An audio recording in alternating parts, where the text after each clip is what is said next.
Welcome to Jenkins Jonez on the Volume Podcast Network. It is Monday, August 30th, and we actually don't really have a lot of great shit to talk about today, but we are going to talk about some shit, and we're going to talk about some funny shit, and I promise it might be the most snot-laden booger boy of the week we've ever had. Snot-laden. Oh, my God. The fellas don't know what the booger boy of the week is. I'm excited to surprise it. When I saw it only had like 30 retweets, so I think it genuinely might be like clean, fresh into your ears. So I'm excited. As always, Jenkins Jonez is hosted by my good friends Dragonfly Jones, aka Tyler.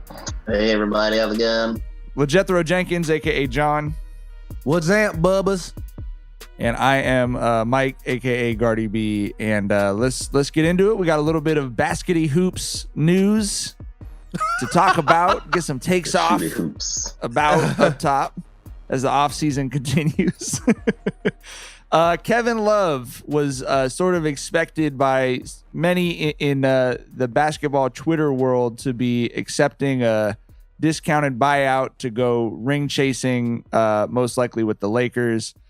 Kevin Love disagreed with basketball Twitter's expectations of how he should value American currency, and he's going to receive all of his monies this season.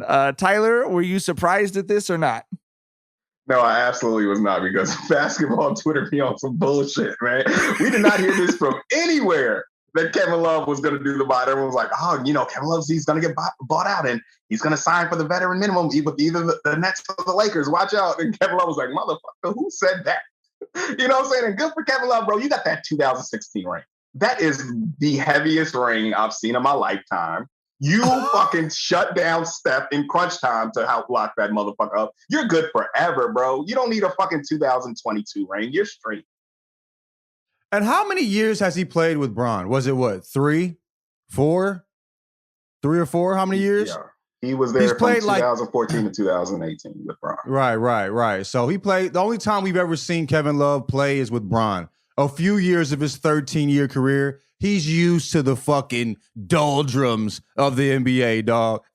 You know what I mean? All he gives a fuck about is that bread, and that's what he should give a fuck about. That's ridiculous to think that he would give up all that money to do something he already has. You said he has the heaviest ring we've ever seen in our fucking time. Fuck that shit, bro. Get your bread, you feel me? I'll add a couple of notes on there. First of all, the quote was hilarious because he's owed $60 million over the next 2 years. All right. and he's not a $30 million man. 400,000, bro. Like, what the fuck?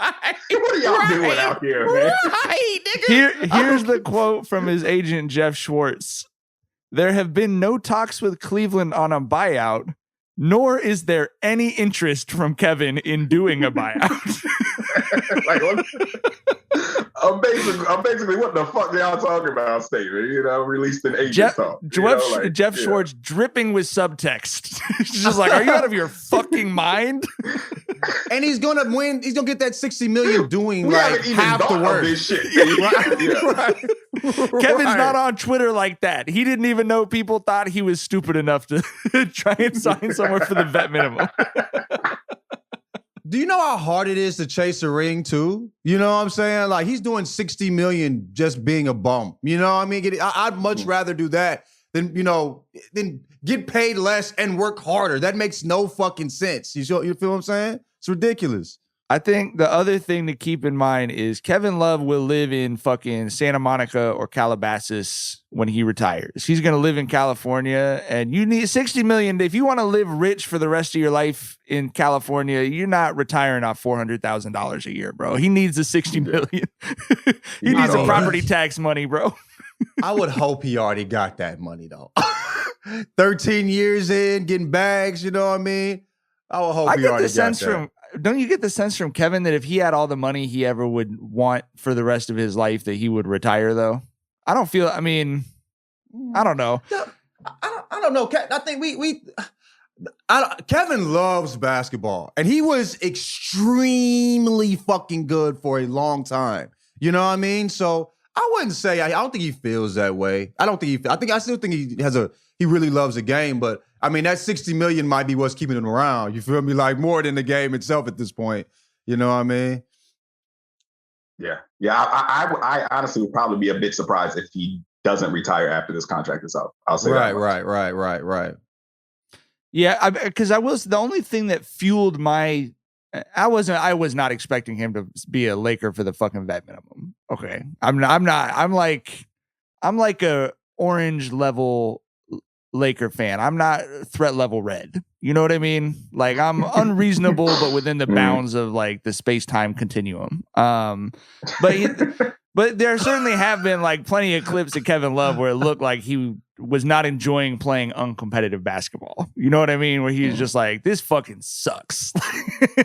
But to John's point, things could suck a lot for $60 million and be worth it to me. Yeah. Right. You know what I mean? Is the vet minimum really $400,000? I thought it was like $2 million or something. Is it really $400K? It's $400K in the NFL. I actually don't know what it is in the NBA. I'll look that up right now. 2.6 million, it looks like. 2.6, okay. $15 million is more than 2.6 million, though. Right. 2.6 ain't bad, though. Okay. In California, they're taking 55% off that, though. You know what I mean? 2.6. That's like a 1.25. It's like a 1.25. No doubt. I would not turn down the vet minimum. But Schroeder's getting paid more to fucking to play basketball this year. He got a shit deal. So yeah. Okay, so right before the weekend, looking at the buyout market, it does look like Rajon Rondo is coming to the Lakers. This news dropped about 40 minutes after Rob Pelinka said that the Lakers needed to get younger. He's we can get Rondo? Okay, cool. That's another dude that everyone's heard of. Let's make sure we bring it back. What do you guys think? You know, John, what do you think? How does this move the needle? Does this move the needle for the Lakers? Or is this just the salad tray on the ship at this point? It's like we already know what's happening. I mean, I think we kind of Gucci at this point. I don't know if Rondo really makes us better than the teams we aren't better than, if there's teams that we aren't better than. You know what I mean? Like, what he did in the playoffs 2 years ago was great. Do I think he can do it again? I'm not too confident in that. You know what I mean? But, like, regular season Rondo is not something that I'm really excited about. He got on my nerves every second of that regular season until the playoffs. You know what I mean? Where I was like, oh, shit. You know, Rondo is tenable. You know what I mean? Like, so dog, I don't know, man. Like, I'm not too excited about it. It's whatever to me. Tyler, how do you feel about it? They got their point guard for those 8 or so minutes when neither Russ nor Bron is on the court. So, I mean, that solid pickup. You know, nothing to get excited about. So, you know. Absolutely. The discussions we have to have.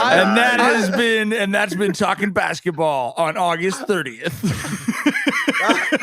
I've never seen him more unexcited about something. You were seriously just extremely even keel about that run. Like, hey. Yeah, you know, he'll, like I said, he'll keep the Lakers afloat for those 7 or 8 minutes when neither Russ or Bron is on the floor. So what can you do, I guess? The actual this tells you everything you need to know about it being late August and still a month away from training camps opening up. But the big basketball news actually of the last 7 days is about the second most watched basketball studio show, which is that ESPN is basically pulling Rachel Nichols off of basketball, has canceled the jump, and they're looking to build a new NBA TV show around Stephen A. Smith, who everyone just can't get enough of for an hour before a basketball game. So Stephen A. Smith, there. He's pulling out the whole reliable. They working that motherfucker to death. God, he earned his money. Morning and afternoon basketball. God, he earned it every dime, nigga. Shit. I'll tell you what, Stephen A. Smith would have enthusiastically filled 10 minutes of talking about the NBA today, though. You know what I mean? Like, I credit to him, bro. But yeah, ESPN said there's a little bit of blood left in that rock. Let's put that thing back in the press and give it another squeeze. God damn, nigga. So Stephen A. wants to wants to do a show aimed exclusively at men 20 years older than us, which I don't know if I agree with that because we're not young. But he wants to do a studio show with him, Magic, and Michael Wilbon. That's the goddamn the Tom Joyner Cruise All Stars right there. Right, bro. nigga. Essence Fest written all over it. God damn, nigga. A whole bunch of jive turkey talk out that motherfucker. Dog, I don't know. Like who would really watch this? Honestly, I mean, I love Mike Wilbon. You know what I mean? Like, I fuck with Mike. You know what I mean? But that lineup as a whole, Is there a group of people that would love to sit down and watch that? Do you really think there's a demo for that? The demo for that is the waiting room at the dealership when you're getting your car serviced. Like, I don't know if anyone would actively Big Pet tune into Boys, that. Big Pet Boys vibe, Grease Monkey vibes. You feel me? God damn, nigga.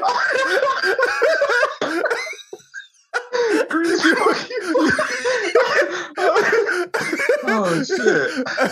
But nah, they gotta get some young blood in there, man. They gotta get a young blood. They gotta get a woman in there. You can't do that, bro. You can't throw all the old heads in there like that. What the fuck? That nigga said, I bet he wrote it up. He had a deck he presented.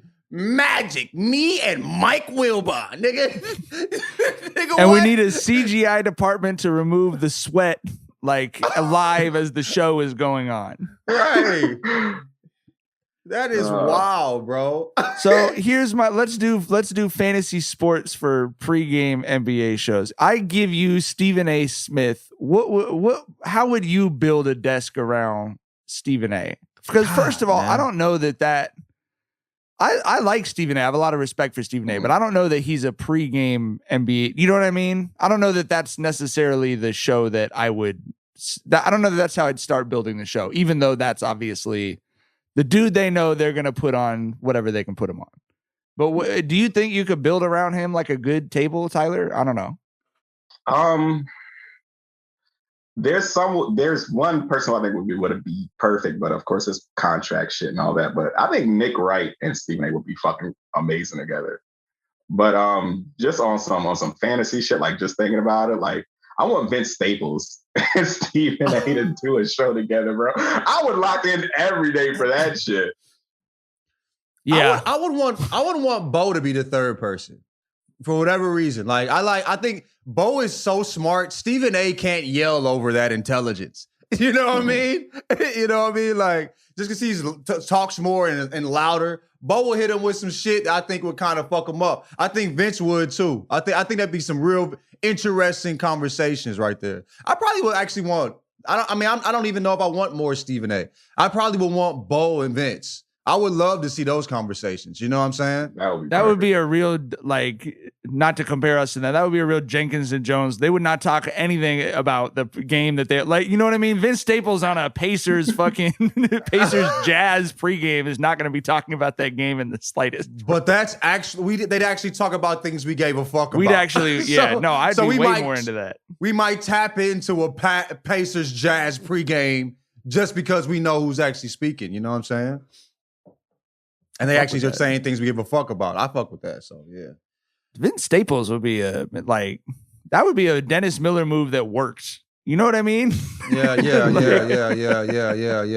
sure. Dennis Miller was fucking horrible. Like, goddamn. I remember watching the Dennis Miller shit thinking this has to be, like, I'm being pranked. You know what I mean? Like, I'm watching Monday Night Football. I'm watching Hall of Fame quarterbacks, and this dude is literally talking about the Knights of the Algonquin table. Like, this is literally happening. I'm like, bro, it's a 4th and 1. This does not have a motherfucking thing to do with like the Carthaginian Wars in ancient Rome. How the fuck did we get here, dude? You know? I don't know what the fuck y'all talking about, but that sounds great to me, dog. No, it sounds great in theory, but it was horrible, bro. We'll see you some YouTube clips later. But yeah, I mean, I think the whole Stephen A shit, it just kind of lends to how, you know, the top dogs they don't really intrigue a lot of the public anymore. I feel like a lot of people aren't going to, like, you know, ESPN for their, you know, sports stuff. They're going to, like, like blogs of their favorite social media personalities who are speaking on shit, Twitter, bro. Like, I hardly ever watch ESPN, bro. Like, I hardly ever tap into that shit. You know what I'm saying? Like, how we used to watch TV. Like, I don't think that the way that they have shows now, like the talking head shit, is really not as interesting anymore. That arguing, yelling over each other shit, I'm not tapping in for none of that. You feel me?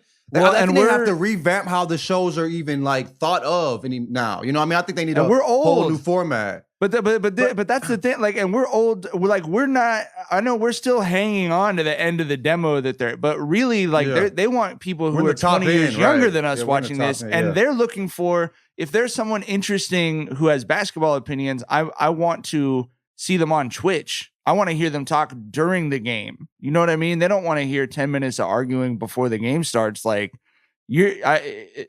so to an extent, for doing a show like that, maybe a Magic Stephen A. Wilbon show is right, because that is it is the Pet Boys demographic that they're putting a show on for. You know what I mean? Seriously. But chasing that Pet Boys demographic is like, it's death for your corporation. You know what I'm saying? Because when them motherfuckers is out of here in the next, what you said, 20 years older than us, so they got a good 8 to 10 year run. You know what I'm saying? Their demo's gone, my nigga. You know what I'm saying? Like, dog, you can't create content thinking about that demo. That demo is like, you know what I'm saying? That's not going to keep the company afloat. I think all three of us, love Inside the NBA on TNT, right? Like, not because of the basketball insight we get, bro. Come on, like, because they've genuinely put a diverse set of people with different viewpoints on a show together, where they're actually believably having the conversations that you have with your friends and doing the stupid shit that you have with your friends. And it doesn't seem forced in the way that every NFL pregame show in history has felt forced. There's no clown walking out going, "It's time for the yuckity yuck picks." Like, it's just genuinely someone making Shaq bust up or whatever. You know what I mean? So right. But the problem at ESPN is like, and we talked about this before with ESPN versus TNT. Like, TNT doesn't beat ESPN at anything else except that, and they just have the best show for that. So for ESPN, like, your challenge is creating the best possible second best basketball show. And it's just not something they're used to doing. I'm gonna keep it a stack though. They've been catching heat. Like, the youths aren't tapping in the way we are. You feel what I'm saying? Sure. Like, you know what I mean? Like, that's why they probably trying. But unlike ESPN, they at least have the late 30s demo with them. You know what I mean? Right. ESPN doesn't even have us, bro. I would say they got the whole 30s. I think the 20s though, they like, nigga, these people are mean. Shaq's a bully. You know what I mean? I think they on that shit. You know what I mean? And that shit, they probably right. Fuck it. Yeah. We just been burned so much. That shit, it ain't nothing to us. What a perfect segue into... What a perfect segue of being burned so much into talking about Kanye finally dropping Donda, a cool 26 tracks for an hour and 44 minutes. On a Sunday, bro. I'm trying to relax, motherfucker. You want me to listen to 26 songs on a Sunday? I might not ever beat that shit, bro. That sounds like social studies homework, nigga. Yeah, like, the fuck you talking about? Nigga, that's an undertaking, nigga. You gotta prepare yourself to create the setting, make some food, nigga. You know what I mean? It's like going to a movie, my nigga. You know what I'm saying? Like, I need to get my snacks ready. God damn, man. Fuck all that. 26 songs? Yeah. Wow. An hour and 44 minutes. An hour and 44 minutes. I was somewhat interested in listening because everybody was talking about it. That 26 songs, like you said, I might never fuck with that shit. Like, Vince, my favorite album of the year is probably Vince Staples, and that shit is 22 minutes, I think. Like, this is a different world, buddy. I ain't sitting, I don't give a fuck who you are. I ain't sitting down for an hour and a half to listen to nobody's music, you feel me? It's 27. He added a Jesus Lord Part 2. It's 27 songs now. He added Jesus Lord Part 2. I ain't never even heard Part 1, but what the fuck? Jesus Lord Part 2. Now it's an hour and 49 minutes. Now it's an hour and 49 minutes. What the fuck? Are we being pranked? Jesus Lord Part 2? Do y'all think does that not sound crazy to y'all? Jesus Lord. Donda. Part 2. Jesus, that's some wild shit. This nigga, man. I mean, I'm at that, the point dog. where, there was a part where I bought into everything Kanye did when I was intrigued by the antics, by the promotion. Now I'm just kind of like, I might get around to listening to your shit just to see if you still got it. You probably don't, but, we'll see. So I don't know. I'll probably take a look at the track list, the features. I might skim through that and might give about 3 or 4 of those a listen. But I ain't spending my whole fucking Sunday listening to 26 songs, bro. 27 songs. Jesus is Lord Part 2. 27. I forgot Jesus is Lord Part 2. The Vice Lords are in the house. It was tight to me. I think there was a song that I heard on the little preview joint. But other than that, I mean, I might tap into that song. Other than that, I don't know. It wasn't for me, dog. If you were to look at the 25 years of my life I've been listening to rap music, a good chunk of that I would have said Kanye was my favorite rapper or one of my favorite rappers or someone who I would have been, oh my God, almost 2 hours? Like, this is fucking great. But that is not 2021, bro. Bro, we had 2 hours to sit down and do nothing back then. You know what I'm saying? Like, that's the way we could live. And if 2 hours wasn't a big deal, now there's so much shit going on all the time. Our attention spans aren't built for 2 hours of fucking music. You know what I mean? That's crazy. All right. I wanted to talk. You guys were talking right before you hopped on, right before we started recording about your about your parents making you dance for their friends when they were over. And I would love for you to elaborate on that, please. I mean, go. My pops used to like, get drunk and do card games on the weekend and shit at his place when I used to stay over there. And this was, you got to remember, this was, late 80s, early 90s when rap was new and fresh and innovative. And, he saw me do the Running Man one day and was like, whoa, he was blown away by that shit. Like, wow. And then so one day, one Friday night I'm over there and Pops waking me up at like 3 a.m, like, hey, do that dance that you was doing. And I had to do the Running Man. No fucking music. In front of my Pop's drunk friends. My Pop's criticized me, like, nah, man, that ain't how you did it that one time. I'm like, it's 3 a.m. What the fuck do you? I am 7 years old. It's 3 a.m. Everyone in here smells like whiskey. I'm scared, Dad. Can I go back to sleep, please? Every time a motherfucker came over, my mom was asking me to do that dance again. You know what I'm saying? And I would do it fast, thinking I could just get it over with. That ain't how you did it. I'm like, God damn, nigga. Of course it ain't. I ain't have a fucking audience, nigga, watching me do this shit. Dance for me. Dance. I'm like, nigga, what the fuck? That shit, I used to hate that shit, dog. Like, and it was always the Running Man. Like you said, it was Running Man. That's what she had me do the exact same shit, bro. A weak ass, plain ass Running Man, bro. Right, do that. Like, Pops, you can do the Running Man if you put your mind to it. Why are you bothering me? That shit's simple as fuck. God damn, man. If you'd have started flossing, they would have burned you at the stake. Bro, you see how these kids dance now with the motherfucking... You know what I'm saying? Nigga, that was like level 26, my nigga. You feel me? Damn. Hey, I ain't gonna lie to you. If my daughter over here pop locking, do that dance for me, son. Do that dance you did the other day. That shit was hard, nigga. Teach me how to do that, motherfucker. I ain't gonna front, nigga. If she over here, clack, clack, clack, a nigga run that by me real quick, you feel me? That shit tough. But damn, I hated that shit as a kid, man. Fuck. And I think it's a black experience. Like, I think every black kid had to do the fucking Running Man from our generation for their family's friends. You know what I'm saying? Jesus Christ, nigga. Right. Do that dance. Oh, shit. Nigga. Right. White people make their kids do recitals for their friends.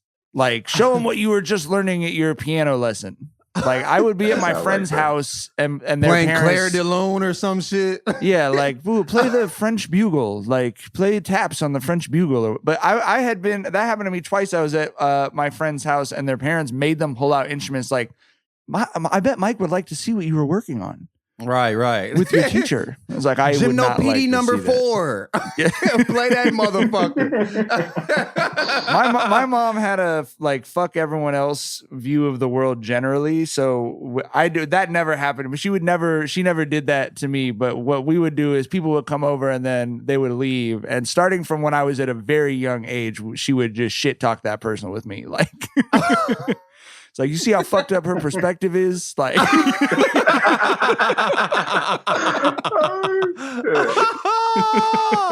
yes. Okay.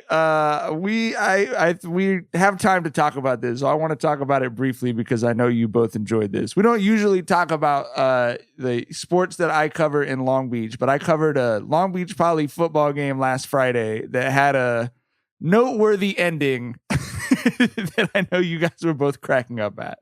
Poly had been, so they're playing Sarah, which is a private school, but not the way you'd think of a private school. It's like a very high black population. So it's two similar football programs with similar parent groups playing against each other, right? Is Sarah Poly good? had been down. Yeah, they're good. They're both good. Okay. They're both like in the 15 to 20-ish in the state type of a range.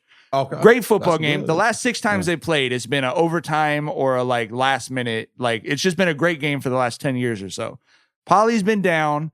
They scored 2 touchdowns in the last 4 minutes. So they're down 28-27. The last touchdown came with 20 seconds left on a 45-yard Hail Mary for a touchdown. And the parents on the sideline were so excited that they ran out into the end zone to celebrate with the kids. What the fuck? Grow up, please. And then Drew. This is not your touchdown. And then drew a penalty flag, which made it a 35-yard extra point, which was left about 7.5 inches short. So Poly lost 28-27 because of that shit. Look, I hate that happened to the kids.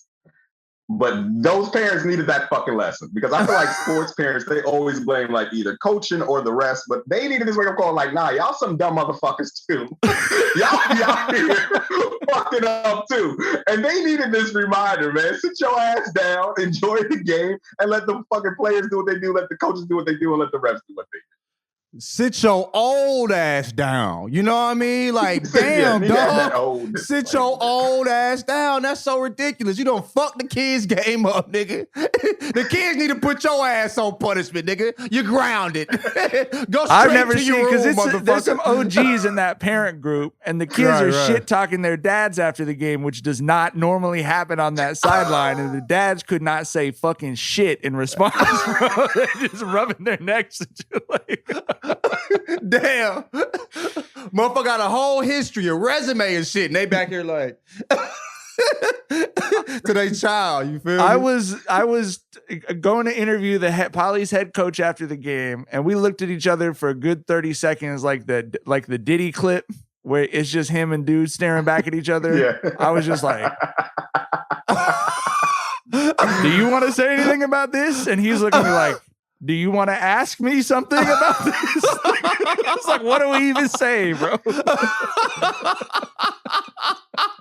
I love it.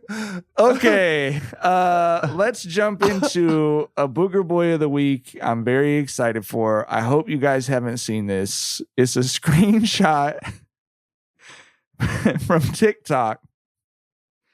And this is posted on Twitter with the caption, "Now, why would you ever admit this?" Okay. Oh, Lord Jesus. I'm just going to show you the face of the person admitting it. Okay. All right. You ready? This is going to be a ride. I feel it already. Oh, Lord Jesus. I walked in on my ex getting her cheeks clapped, so I tried to fight the guy. He ended up beating my ass so bad, I shitted on myself. And as he was leaving, he told her, "Text me after you clean shitty boy up." They're married with 2 kids now. Who is the ex and the? Oh my God! It wasn't the cheek clapping. It was the ass whooping they won. Bro, we talked about this though. We talked about this. Never fight a naked nigga. You can't win. We There's talked no about way. this. We said this in a podcast prior. Remember we talked about that shit? Yes, we did. Walk away, my nigga. If you lose to a naked nigga, that nigga was butt naked. He whooped you ass naked, dog, bro. And then you shit on yourself. How did that happen? Niggas get jumped every day, but the shit and shit, one-on-one and you shit yourself. Dog, you never deserved her, bro. She made the right decision. That is wild.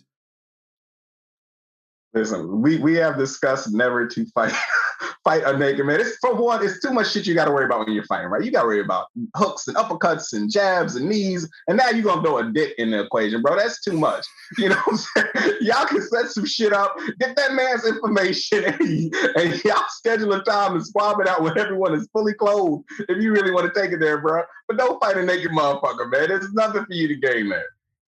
It's really nothing for him to gain by fighting a nigga, period. The man already won. He is fucking your chick, dog. It's over. It's over, dog. You lost, my nigga.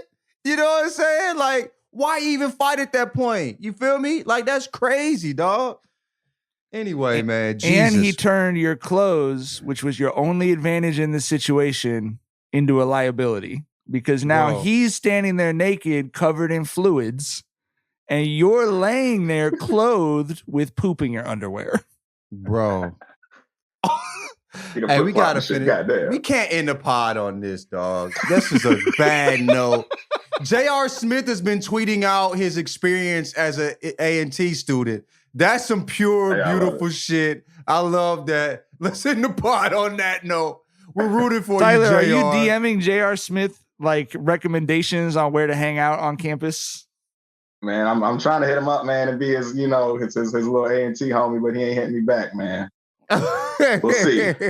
I'm heartbroken, JR. We're family now, bro. Holler back at me. Pick up the phone when a real nigga call, JR. For real. We brothers in that blue and gold right now, goddamn it. Shit done changed. Shit. I want to live. Yeah, but shout to JR. He said he joined the group on the group shit, and no one believed it was him and shit. Right. Like he's having quite the experience. I'm happy. He said somebody people be hitting him up like, who's doing your homework? He's like, shit, me. I'm trying to learn something for real, nigga. Like, I'm really trying to learn. You know what I mean? Like, talking about the book assignments. English is my first language, but this English paper, woo, like, but this English different. Right. I remember being in English 101 my freshman year, like, when there was a Shakespearean ass shit we was reading, I'm like, why you gotta say it like that? You know what I mean? Like, why can't he just say this? She broke it down really beautifully. She's a professor for a reason. I learned why he said it in that way. But yeah, man, I remember like being shocked about it. Like, this ain't the same English that I grew up on, my nigga. You feel me? Shit. You know what I mean? I had college prep, all that shit. You know, like the reading, the reading assignments during the summer, all that shit. But like that Shakespearean shit is different, bro. What were you guys? What was your subject in school? What were you good at? English was the only thing I was ever like good at. Like I never got less than an A in an English class, but I like biology in college. I was like, I literally did the math on what I needed to do to get a C, like on the first day. You know what I mean? Like, okay, so if I don't come, but I get a B on this test and a D on this test, I still get a C. Yeah.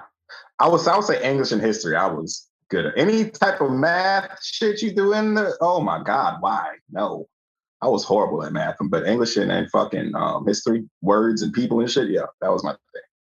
In college, I didn't give a fuck about nothing. Like I didn't. You didn't even care about your art shit, right? You were just I remember. Jesus, this is embarrassing. But I think I've told about I flunked art because I went and hooped instead of going to the art school, you know, going to art class. It was Friday. We was playing NBDL. There was NBDL at the time. You feel me? Some college players like McTean Cleaves pulled up to play. Nigga, I'm not going to art class, motherfucker. I'm trying to go play Mateen Cleaves, nigga, in the fucking gym. You feel me? But no, man, like I'd say in high school, I didn't study at all. Like high school wasn't that difficult. You know what I mean? Like math, science, all that shit. I would do good on the test, and then I wouldn't do the homework. You know what I mean? I would do good on the test, not even study, wouldn't do the homework. But I would say like college, the courses I really liked in college, I mean, if it didn't really have something to do with art or social studies, I just wasn't really interested. Social studies was interesting because it was history, like learning all the historical shit was fun. But yeah, like science, biology, I'm like, nigga, fuck out of here. You know, and I was a finance major, so I was decent at math, obviously, but I was not good at it at most You things weren't in good. college. You didn't have a subject you were looking forward to. And not in college, I didn't give a fuck. I'm just trying to get the fuck up out of there. You know what I mean? Y'all actually like enjoyed college classes? Were there some college classes y'all enjoyed?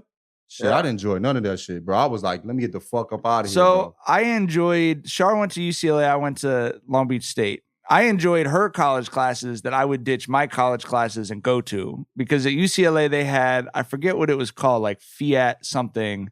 But the idea was that everyone would take a 1 unit class every quarter that was just for fun. That was just like, here's some cool shit that an expert professor is going to teach you about. It's not really fucking with anything, but it was like she had one on plants. It was like plants in the future or something. And it was like, I went to that class with her twice, and I was like, this is interesting. And there's no, like, they weren't doing papers. They were just like learning. I loved that. And I love the English classes in my major, but the like general ed stuff at Long Beach State was ass.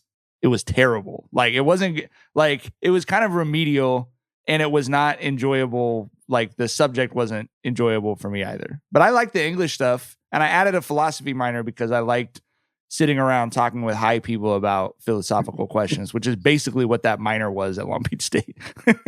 My mom talked to me about, like, I was talking to my mom yesterday. She said in her philosophy class, like I think it was like the 80s, 70s actually. She said like she had a hippie ass teacher at University of Colorado, and they would and one time she walked in, they was passing. The teacher took a few hits of the joint before teaching the class. She said, "I don't need to be in this class." She was like, "Fuck this.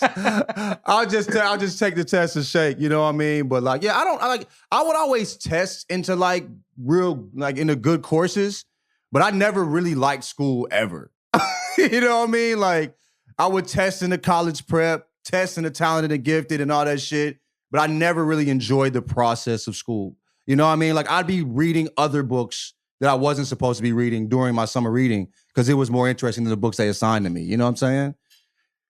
Yeah, so I didn't really, I don't think I ever really truly fucked with school, to be honest. You know what I mean? Like, so no, I didn't have a class I enjoyed.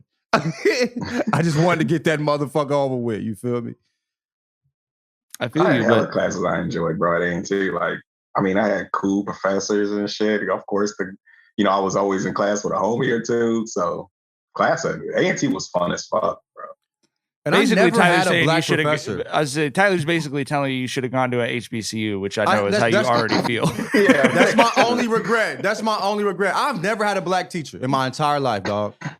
Really? I've never had a black Never. teacher, not one time. Never had a black teacher. Maybe that's why I didn't give a fuck, nigga. That might be a I part. never had, bro. I mean, like even like in high school, like no. I never had a black teacher.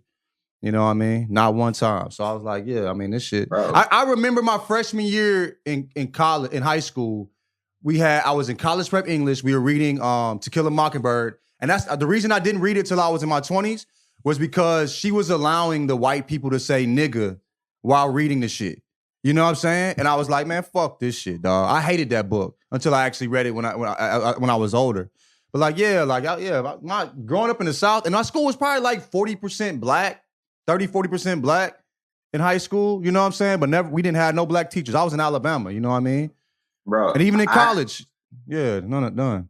I had a professor who went to Morehouse with Martin Luther King, and he was Martin Luther King's homie, and he, told the class that one day, and this one dude was like, "Man, you ain't Martin Luther King's friend," you know what I'm saying?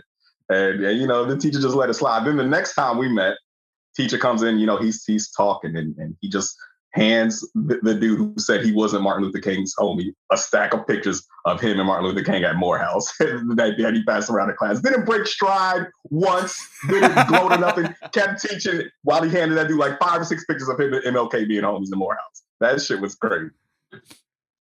I would have listened to that nigga. That class would have probably been fun. You feel me? Yeah, I never really had no real cool ass teachers that I fucked with the teacher. You know what I'm saying? Miss Krell in 10th grade was cool. In 11th grade, Miss Pinkett. But other than that, you know what I'm saying? Like, nah, man. In and out that motherfucker. And I had a 3.8 my last year, and the only reason I got a 3.8 in my last year in high school because my mom said I had to get a 3.8 to keep my car. You know what I mean? Before that, I had a 3.0 flat. So I just did my homework. That's the only thing I did different. I just turned in my motherfucking homework. I would just do just enough to get B's in classes, bro. Like I'm gonna do, you know, because it was like 75% of the grade was a test. You know what I mean? So I'll do like 5%. 5%. That's like a fourth of the homework. I would do like a fourth of the homework. You know what I mean? A fifth of the homework. But yeah. So yeah, man, I didn't give a fuck about that shit, dog. And yet here you are, man. Here you are with with the internet's best book club. By far the internet's best book club. We will be on Thursday talking about the second half of They Can't Kill Us Until They Kill Us. So please make sure, please make sure you've read the rest of the book. I already finished it. I'm excited to talk about it. We got Tyler's. Did you see? Hey, you remember a couple weeks ago I made a joke about you need to do a whole pod in that voice? Someone tweeted me and said, we absolutely do not need Tyler to do a whole pod in that voice. No. Thank you very much. We do not. You're absolutely right. Anonymous Twitter guy or gal. Yes. So, all right, we're talking about the rest of the book on Thursday. We'll be back then. We'll see you guys later. Bye. Bye.